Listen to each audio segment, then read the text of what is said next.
পূর্ণিমা সোমের হাতে ভাত কাপড়ের থালা তুলে দিয়ে বলে, সোম এই থালাটা প্রিয়াঙ্কার হাতে তুলে দিয়ে বল, আজ থেকে সারা জীবনের জন্য আমি তোমার ভাত কাপড়ের দায়িত্ব নিলাম।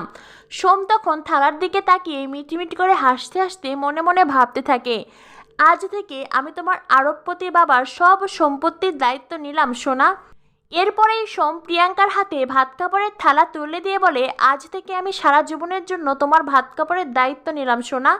তখনই প্রিয়াঙ্কা মিটমিট করে হাসতে থাকে। পূর্ণিমা সোমকে বলে, ধ্যাৎ, ভাত কাপড়ের অনুষ্ঠান, অনেক গুরুজন আছে, আর সকলের সামনে কি দরকার ছিল সোনা বলার।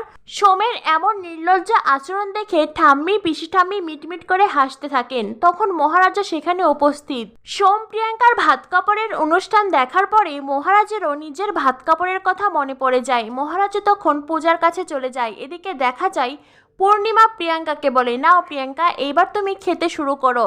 প্রিয়াঙ্কা বলে, এ বলে প্রিয়াঙ্কা ভাত কাপড়ের থালা নিয়ে এক পা এগোতেই হাত থেকে ভাত কাপড়ের থালা পড়ে যায় আর সকলে তো লাফিয়ে ওঠে।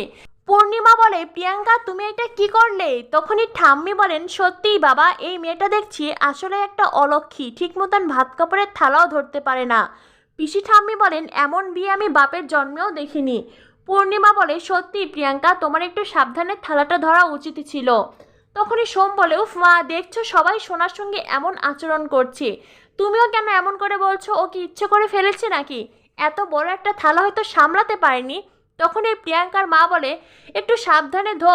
এই বলে প্রিয়াঙ্কার মা থেমে যায়। পূর্ণিমা বলে, এখন কি আপনি ওকে কথা শোনাবেন নাকি? সত্যি বাবা, এই বাড়িতে ছোট থেকে বড় যেই আসছে তারা যাওয়ার নামই নেই। প্রিয়াঙ্কা তখন মনে মনে ভাবতে থাকে, নেহাত আপনি আমার শাশুড়ি মা, তাই আপনাকে আমি কিছু বললাম না, নইলে মজা বুঝিয়ে দিতাম।